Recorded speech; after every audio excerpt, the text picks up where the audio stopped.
Welcome to the deep dive.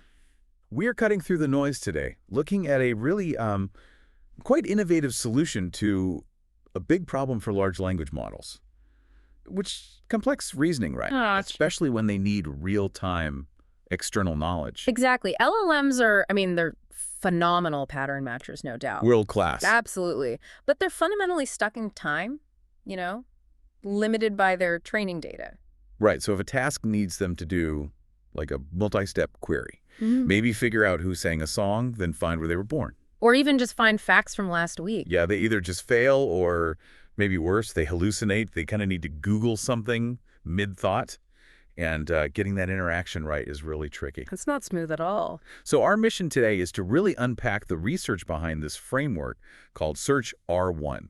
And this isn't just another RAG system, retrieval augmented generation. No, not at all. This uses reinforcement learning, RL, to basically teach the LLM agent to be an autonomous searcher, learning how and when to mix web searches into its own reasoning process. We want to show you the specific techniques that led to this, well, pretty big performance boost. Yeah, and it's clear from the research why the old methods just weren't cutting it for this kind of dynamic knowledge need. You mentioned Argy. The standard, yeah. It's just too passive. It grabs the initial prompt, fetches some documents based only on that first query, and then tries to generate the answer. So if the question needs a pivot, like a multi-hop question, Argy just falls over. It can't dynamically change its search strategy halfway through. It's a one-shot deal. and the other way, giving models tools like a search bar, that sounds like a scaling nightmare. Oh, it is. Most tool-use models, they rely on supervised learning. That means you need massive, really high-quality data sets. Human annotations for everything. Every thought, every action, every query, carefully labeled trajectories. It's incredibly expensive and slow to create that data. Plus, the search itself, the actual act of searching, it's non-differentiable. So you can't just use standard optimization methods? Right. You can't easily use gradient descent. So between the reliance on human data and that optimization roadblock, scaling becomes almost impossible. That need for perfect human labels really does sound like the ultimate bottleneck. Okay, so if that's the big hurdle, I'm guessing the Search R1 team laid out some specific technical challenges they had to tackle first to make this RL approach work. They did. They really boiled it down to three core technical problems. First, how do you integrate that tricky, non-differentiable search engine into a stable RL framework? Makes sense. Second, how do you build a system that specifically supports this multi-turn, back-and-forth reasoning and searching? The model needs to ask, think, ask again dynamically. Right. And third, designing an effective reward function, something that guides these complex search behaviors but isn't, overly complicated itself. Okay, let's dig into that first big shift, because this seems like where the RL magic really happens. They stopped treating the search engine like just another tool call. Exactly. They modeled it as part of the environment the LLM agent interacts with. Explain that a bit more, like the LLM is an agent in an environment. Precisely. Think classic RL, like a rat in a maze, right? Okay. The rat takes an action, moves maybe. The environment changes, it gets feedback, maybe cheese, maybe a dead end. A reward or punishment. Exactly. So here, the LLM takes an action performing a search. That action changes the environment by inserting new, hopefully accurate information into its context. So the search results become part of the observable world for the LLM. Yes. And through trial and error, guided by rewards, the model learns the best policy, when to search, what to search for, to navigate this information environment successfully. Okay, but for this to work inside the text stream, they needed a specific structure, right? A kind of language of search using special tokens. What does the agent's internal monologue look like? Yeah, they defined 4 specific tags. Think of them as functional markers the agent uses to interact. And it has to learn the right sequence. Got it. So when the model is just, thinking, processing internally, it wraps that text in think and think. Simple enough. When it decides, okay, I need to search, it generates the query inside search and search. Okay. Now, this is crucial. When the external search engine sends back the results, they get inserted right back into the LLM's context, wrapped in information and information. So the LLM literally reads the search results as new input. Exactly. It becomes part of its current state. Then, based on everything it's thought and seen, including that new information, it generates the final response using answer and answer. So it's not just formatting. Those tags are like action triggers. They define the boundary between the LLM's turn and the environment's response. And the RL optimizes the sequence of using those tags. You've got it. Let's walk through an example. The paper uses this curious fragrance question. It asks, Curious is a women's fragrance by a singer born in what city and state? Yeah, that's a perfect example because it requires 2 hops. You can't answer it in one go. You have to find the singer first, then find their birthplace. Okay, so following the Search R1 agent, it starts with think, right? Breaking down the task. Yep. Identifies the 2 parts. Then its first action is a search query, something like Right. curious fragrance information. And the environment the search engine responds. It responds, maybe saying the singer is Britney Spears, and that result gets injected back into the context inside information tags. So now the agent reads that, updates its state, then it does another think step. Okay, new goal. Find Britney Spears' birthplace. Which leads to a second search. Exactly, a second search. Britney Spears' birthplace. The environment responds again, this time with, say, Macomb, Mississippi, inside information. Okay, that seems like the answer is city and state.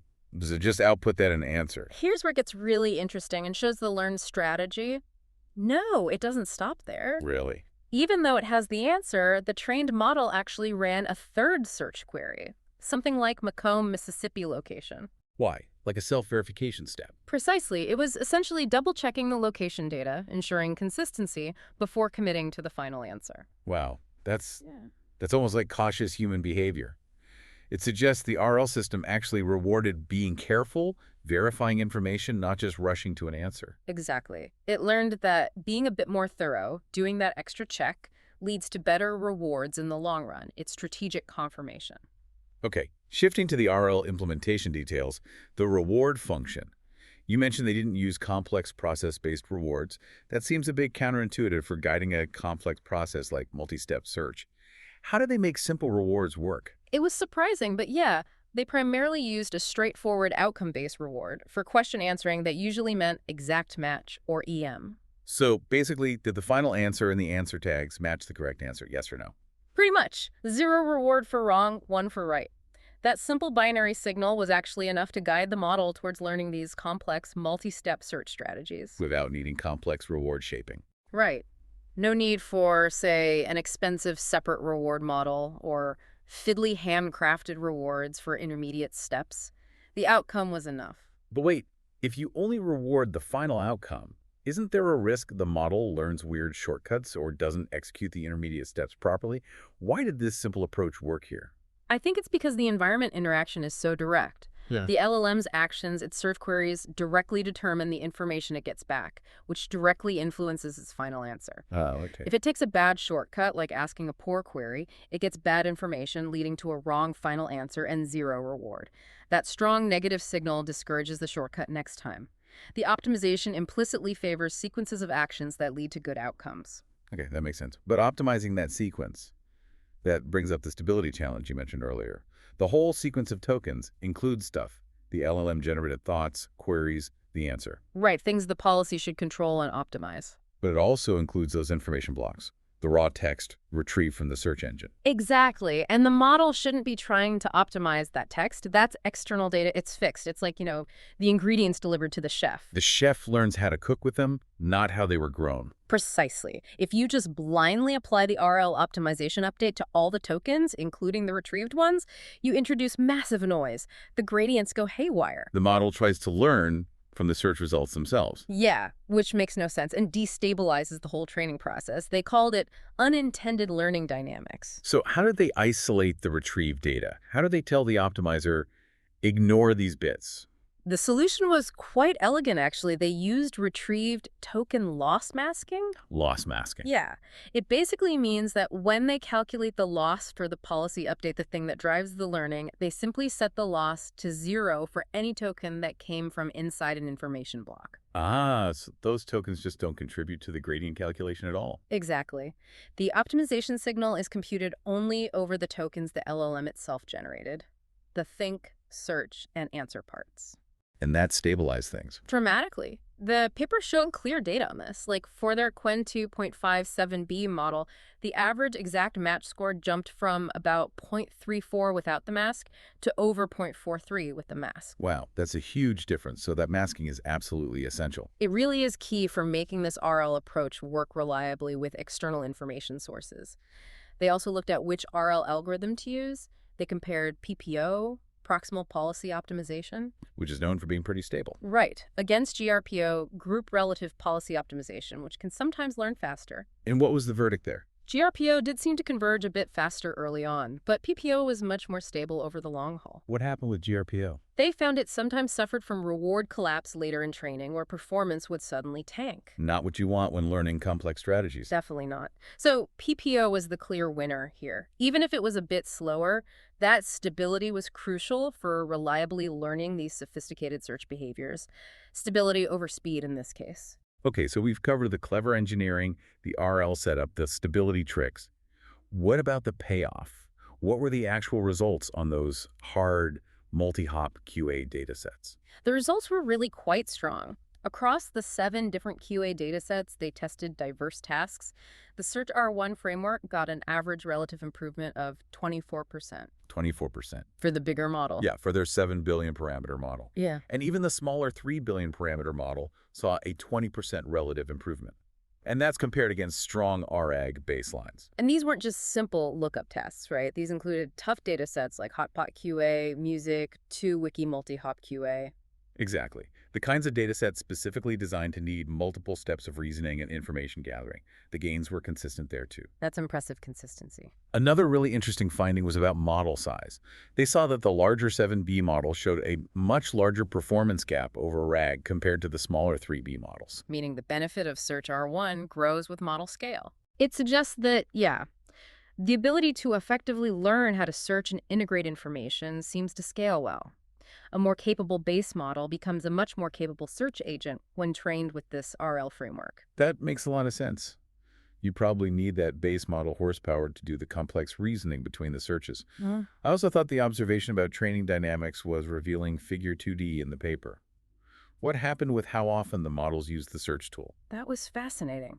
As the training went on and the models got better, their final exact match scores improved. They also learned to call the search engine more often. So they didn't learn to avoid searching, they learned to search more. Yes. It strongly suggests the RL framework was successfully rewarding the behavior of leveraging external knowledge more frequently to nail the answer, even if it meant taking more steps. The models learned to be less reliant on just their internal knowledge and more strategic about using the search tool for verification and filling gaps. We can see that multi-hop success in the national parks example they gave. The question was, where are Tide National Park and Garajone National Park located needs info on 2 separate places. Right, classic combination task. So the model's first search might combine both names. Let's say the results clearly state Garajone is in La Gomera, Canary Islands, Spain. But maybe the Tide location isn't as clear in that first batch. Okay, so what does the strategic agent do? It recognizes that missing piece. It performs a second, more focused search, maybe just for Tide National Park location. And that search confirms Tide is in Tenerife, also Canary Islands, Spain. Exactly. Then it uses a final think step to synthesize. Both are in the Canary Islands, Spain. Then generates the correct combined final answer. It shows it learned to identify information gaps and issued targeted follow-up queries autonomously. No human needed to guide that second search. Nope. All learned through the RL process. So wrapping this deep dive up, the big takeaway seems to be that Search R1 really pushes LLMs beyond passive retrieval, like RAG, or rigidly scripted tool use. By treating search as part of the environment and using these clever, stable RL techniques like loss masking, they've given LLMs an autonomous, strategic search capability. It's woven right into their reasoning process. And what that means for you, the listener, is that the ability of these models to handle complex, multi-step questions needing up-to-date info, those tricky multi-hop queries, is significantly boosted. The model learns not just what info exists, but crucially how and when to go get it strategically. That makes them far more reliable and adaptable. The results across those diverse data sets really back that up. They do. And this leads to a really interesting final thought, looking ahead, which the researchers also point out. This work lays a foundation. For what comes next? Yeah. Think about models dynamically deciding to search based on their own uncertainty, like the model realizing, I'm only 60% confident about this fact. Better run a quick search. Self-aware searching. Kind of, and extending this beyond just web search, combining it with other tools, calculators, databases, APIs, all within the same RL framework, maybe even applying it to multimodal tasks, reasoning about images and text together strategically. So the core RL approach for strategic interaction is built. But the range of applications and refinements is really just starting to open up. It feels like a genuinely new direction for making LLMs more grounded and capable in the real world.